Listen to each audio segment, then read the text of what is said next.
தமிழர்களை வைத்து தேர்தல் வியூகம் அமைக்கும் ராஜபக்ஷக்கள் புலிப்புரளியை கிளப்பும் சதி அம்பலம். சீனாவை விட இந்தியாவை முக்கியம் திட்டவட்டமாக கூறிய டக்ளஸ். விடுதலை புலிகளுக்கும் ஜேவிபிக்கும் வித்தியாசமில்லை, நாமல் பகிரங்கம்.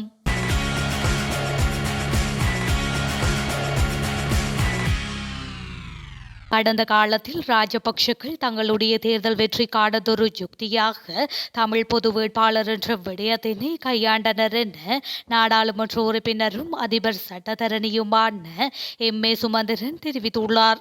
அவ்வாறு பொது வேட்பாளரை நிறுத்திவிட்டு புலிகள் வந்துவிட்டார்கள் என்று புரளியை கிளப்புவார்கள், அதன் மூலமாக அரசியல் லாபம் ஈட்டுவார்கள் என்றும் அவர் கூறியுள்ளார். ஊடகம் ஒன்றுக்கு வழங்கிய நேர்காணலின் போதே அவர் மேற்கண்டவாறு குறிப்பிட்டுள்ளார். இது குறித்து அவர் மேலும் தெரிவிக்கையில், தமிழ் பொது வேட்பாளர் ஒருவர் அதிபர் தேர்தலில் நிறுத்தப்படுகின்ற போது அந்த செயற்பாட்டை மையப்படுத்தி தென்னிலங்கை தீவிரவாத இனவாத சக்திகள் ஒன்று சேர்வதற்கான வாய்ப்புகள் உள்ளன. அது மட்டுமன்றி அவ்வாறு ஒன்று சேரும் தரப்புகள் மீண்டும் ஆதிக்கம் செலுத்துகின்ற நிகழ்வுகளும் அரங்கேறலாம். ராஜபக்ஷக்கள் கடந்த காலத்தில் தமிழ் பொது வேட்பாளர் என்ற விடயத்தினை தங்களுடைய தேர்தல் வெற்றிக்கானதொரு யுக்தியாக கையாண்டனர். அதற்காக தமிழர்கள் தரப்பிலிருந்தே ஒருவரை களமிறக்கியும் உள்ளார்கள். அவ்வாறு பொது வேட்பாளரை நிறுத்திவிட்டு புலிகள் வந்து விட்டார்கள் என்று புரளியை கிளப்புவார்கள், அதன் மூலமாக அரசியல் லாபம் ஈட்டுவார்கள் என்று அவர் மேலும் குறிப்பிட்டுள்ளார். மக்கள் நம்பிக்கையை வெற்றி கொண்ட ஒருவரை பொதுஜன பெரமுனவின் அதிபர் வேட்பாளராக தெரிவு செய்யப்படுவார் என பொதுஜன பெரமுனவின் தேசிய அமைப்பாளரும் நாடாளுமன்ற உறுப்பினருமான நாமல் ராஜபக்ஷ தெரிவித்துள்ளார். பொறுப்பு வாய்ந்த அரசியல்வாதிகள் என்ற ரீதியில் பொதுஜன பெரமுன சார்பில் பொருத்தமான ஒருவரை நாம் தெரிவு செய்வோம் என அவர் மேலும் குறிப்பிட்டுள்ளார். கண்டியில் நேற்று ஊடகங்களுக்கு கருத்துரைக்கையிலேயே அவர் இதனை தெரிவித்துள்ளார். இதுகுறித்து அவர் மேலும் தெரிவித்துள்ளதாவது, தமிழீழ விடுதலை புலிகள் அமைப்பிற்கும் தேசிய மக்கள் சக்திக்கும் பாரிய வித்தியாசம் கிடையாது. கட்சியை மறுசீரமைத்து தேர்தலில் பொதுஜன பெரமுனவை வெற்றியடைய செய்வது எமது எதிர்பார்ப்பாகும். நாட்டின் இறைமை, கலாச்சாரம், நாட்டு மக்களை பாதுகாக்கும் வேலை திட்டங்களுடன் முன்னோக்கி செல்வோம். தேசிய பொருளாதாரத்தை வலுப்படுத்துவதற்கான வேலை திட்டங்களே நாட்டிற்கு தற்போது தேவைப்படுகின்றது. கட்சியின் தேசிய அமைப்பாளர் என்ற ரீதியில் எனக்கு பாரிய பொறுப்பு உள்ளது. எனவே கட்சியை கட்டியெழுப்புவதற்கான நடவடிக்கையினை முன்னெடுத்துள்ளேன் என அவர் மேலும் குறிப்பிட்டுள்ளார். இந்தியா கேட்கின்றது என்பதற்காக கச்சதீவை வழங்கினாலும் பிரச்சினை தீரப்போவதில்லை என ஈழ மக்கள் ஜனநாயக கட்சியின் செயலாளர் நாயகமும் கடல் தொழில் அமைச்சருமான டக்ளஸ் தேவானந்தா தெரிவித்துள்ளார். நேற்று வியாழக்கிழமை யாழ்ப்பாணத்தில் உள்ள அவரது கட்சி தலைமையகத்தில் இடம்பெற்ற ஊடகவியலாளர் சந்திப்பின் போதே அவர் இவ்வாறு தெரிவித்துள்ளார். அவர் மேலும் தெரிவிக்கையில், வடக்கில் சீனாவை விட இந்தியாவின் உறவை விரும்பும் நிலையில் கச்சதீவை இந்தியாவுக்கு வழங்கிவிட்டால் இந்தியா கடற்தொழிலாளர்கள் அதன் எல்லையிலிருந்து ஒரு கடல் மைல் எல்லைக்கு அப்பால் சென்று மீன்பிடிக்க முடியாது. அதேபோல இலங்கை கடற்தொழிலாளர்களும் ஒரு கடல் மைலுக்கு அப்பால் எல்லையை தாண்டி மீன்பிடிக்க முடியாது. பிரச்சினை அதுவல்ல. ஆகவே கச்சதீவை இந்தியாவுக்கு வழங்கினால் பிரச்சினை தீர்ந்துவிடும் என நினைப்பது தவறு. குறித்த விடயம் ராஜதந்திர ரீதியில் தீர்க்க வேண்டிய விடயம் என அவர் மேலும் தெரிவித்துள்ளார். அதிபர் தேர்தலில் களமுறங்குவார்கள் என எதிர்பார்க்கப்படுபவர்கள் தமிழ் மக்களின் இனப்பிரச்சினைக்கான தீர்வுடன் எந்த விடயங்களிலும் கரிசனைகளை கொண்டவர்களாக தம்மை வெளிப்படுத்தவில்லை என இலங்கை தமிழரசு கட்சியின் யாழ் மாவட்ட நாடாளுமன்ற உறுப்பினர் சிவஞானம் ஸ்ரீதரன் தெரிவித்துள்ளார்.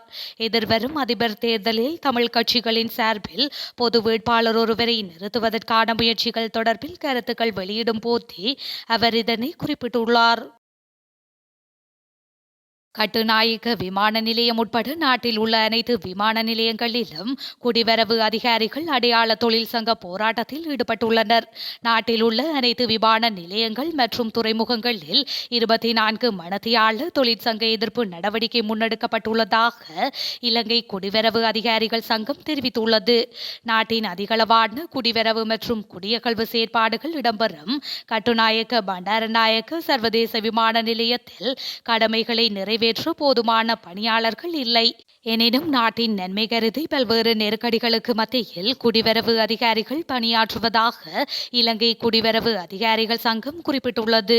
நடைமுறைப்படுத்தப்பட்டுள்ள கடமை முறைக்கு மேலதிகமாக பொருளாதார நெருக்கடி மற்றும் வேகமாக அதிகரித்து வரும் போக்குவரத்து செலவுகள் சிரமங்கள் இருந்த போதிலும் சிறந்த சேவையை வழங்க அதிகாரிகள் முயன்று வருகின்றனர். ஆனாலும் சேவையில் உள்ள உத்தியோகத்தர்களுக்கு பாரிய சிரமங்களை ஏற்படுத்தும் வகையில் கடமை முறைமை மாற்றுவதற்கு திணைக்கள நிர்வாகம் நடவடிக்கை எடுத்துள்ளது.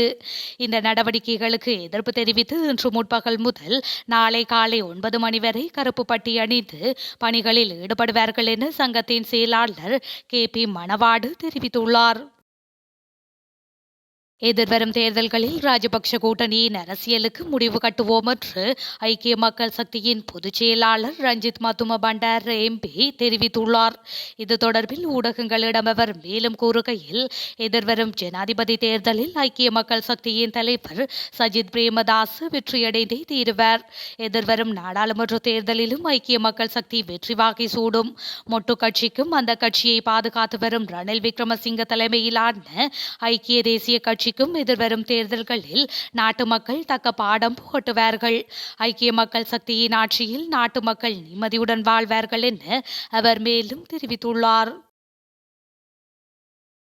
சீன நிறுவனங்கள் இலங்கையில் முதலீடு செய்வதற்கு நியாயமான மற்றும் வெளிப்படையான சூழலின் அவசியத்தை சீன ஜனாதிபதி ஷி ஜின்பிங் வலியுறுத்தியுள்ளார். பிரதமர் தினேஷ் குணவர்த்தனவுடன் அண்மையில் நடத்திய சந்திப்பின் போது சீன ஜனாதிபதி இதனை குறிப்பிட்டுள்ளார்.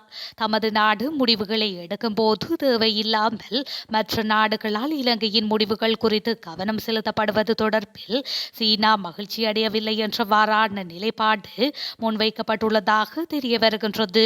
எனினும் சீன ஜனாதிபதி தனது கருத்துக்களில் எந்த ஒரு மூன்றாவது நாட்டின் பெயரையும் குறிப்பிடவில்லை என தகவல்கள் தெரிவிக்கின்றன. தற்போது இலங்கையின் அரசியலில் ஈடுபட்டுள்ள முன்னாள் ஜனாதிபதிகள் 4 பேரும் தமது சொந்த நலனுக்காகவும் மக்களுக்காகவும் சில விட்டுக் கொடுப்புகளை மேற்கொள்ள வேண்டும் என நாடாளுமன்ற உறுப்பினர் டலஸ் அழகபெரும தெரிவித்துள்ளார். இதன்படி முன்னாள் ஜனாதிபதிகளான சந்திரிகா பண்டாரநாயக்க, குமாரதுங்க, மஹிந்த ராஜபக்ஷ, மைத்ரிபால ஸ்ரீசேன மற்றும் கோட்டாபய ராஜபக்ஷ ஆகியோர் அரசியலில் இருந்து ஒதுங்கியிருக்க வேண்டும் என நாடாளுமன்ற உறுப்பினர் அழகபெரும வலியுறுத்தியுள்ளார்.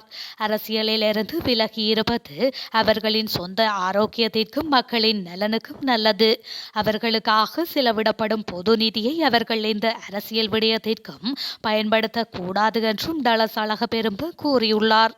அமெரிக்க முன்னாள் ஜனாதிபதி ஜான் குயின்சி ஆடம்ஸ் ஜனாதிபதி பதவிக்கு பின்னர் ஒரே ஒரு முறை அமெரிக்கா காங்கிரஸில் போட்டியிட்டார். இந்த நிலையில் பதவியிலிருந்து ஓய்வு பெற்ற பிறகும் அரசியலில் ஈடுபட்ட ஒரே வெளிநாட்டு தலைவர் அவர் மட்டுமே என்றும் அழகபெரும தெரிவித்துள்ளார்.